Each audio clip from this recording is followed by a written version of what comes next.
thanks for watching, guys. I'm going to show you guys how to properly install some drywall cornering. This could be really confusing for somebody who's a beginner. And what I've already done here is make sure that when you're doing a corner, make sure you got a little gap in there. Don't overlap one over the other. You see how I got that little space in there? That's going to allow me to put some compound in there and for this to get a snug fit on there. Also, all your screws that you have around, this wall must be solid. So in between here, I actually put in some spacers where like I put a little bit of a 2x4 in here and I put some screws in. That's why you see these like 2 screws here. I may have a little chunk of a piece of wood in there for support because this is actually going to be a shelf. I'll show you guys what's going on. You may not need to do the same thing if you're doing a corner like that. You're probably gonna have a big slab of 2x4 behind it with good support. Anyways, back to this. So I got good support here. Make sure all your screws are slightly in there. So when I rub my finger across this, I feel a little bit of a ditch in there on every one of them, but barely, just a slight bit. So that way when you put your compound over it, see what's happening right there is the compound goes over the screw and you won't have an issue. If your screws are slightly raised a bit, you're gonna have issues where you'll see a little bit of a bubble or something. You don't want that.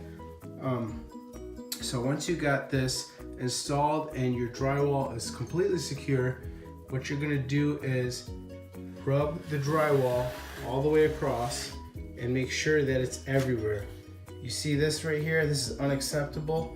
And when you go to put your, especially if you're using this type of cornering, then you'll have a little bit of bubble. So make sure you just put it on thick and heavy.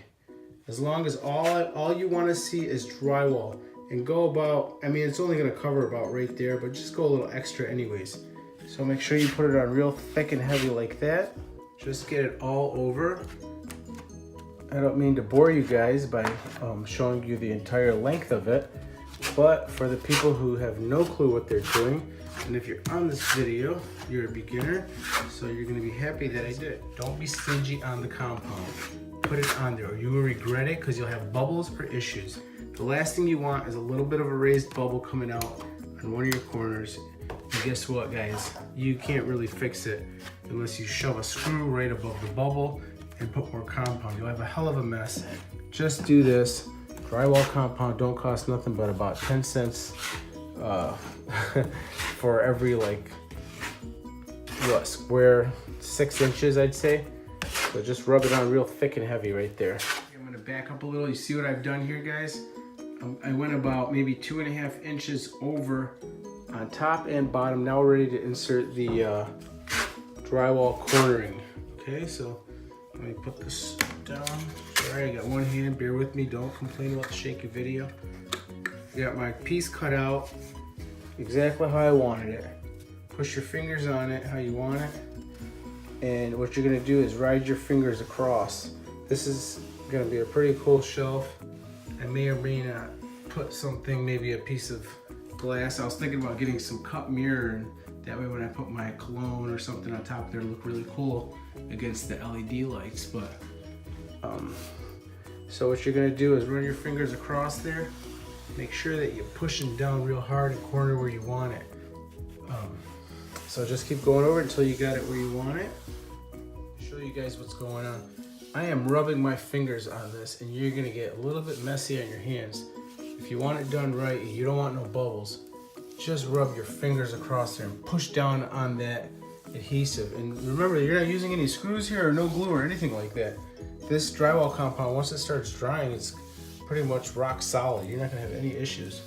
So you won't need any screws. That's probably one of your guys' questions if I didn't say that, if you're a beginner. So just rub it on there. You see what I mean about bubbles? Is where you'll get them is right there along that bottom seam where there's no metal flashing. And I like using this one other than the plastic one that they sell or a shorter metal one that only has a little bit of metal. This one costs more, guys. The reason it costs more is it does a better job. So just rub your hands across there, nice and smooth. I have a compound over here. I'm gonna smack it on there. And for this inside corner, what I'm gonna do is fold my mesh, wherever it is, right here. I like using this fiberglass mesh right here.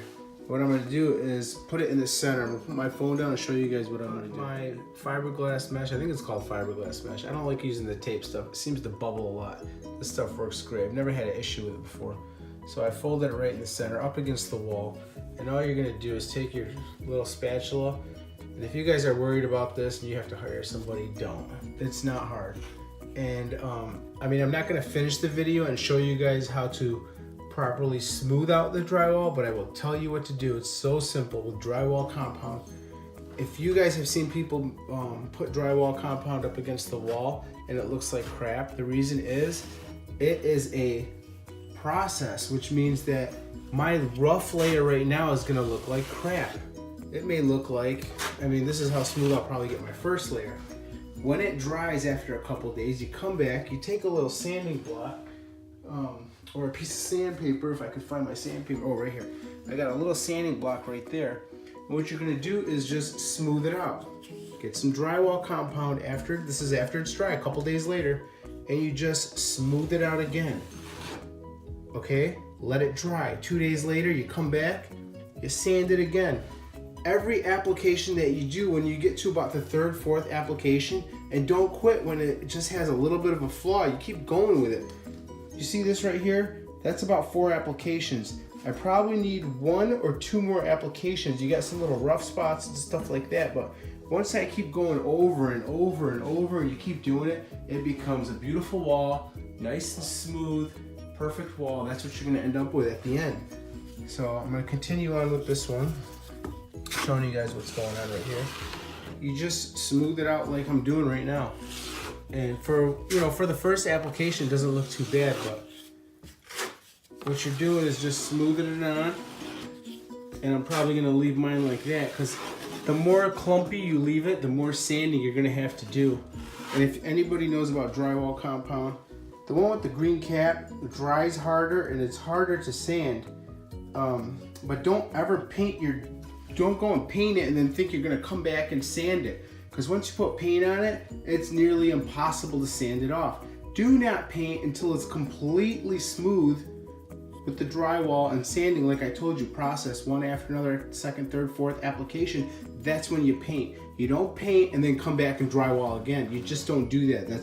That's gonna cost you time, money, or whatever else you wanna call it. So, all right, so I think that's about it, guys. I hope this video helped you guys out on understanding how to put cornering onto a wall. And if it helped you out, give me a thumbs up. Thanks for watching. Have a good day.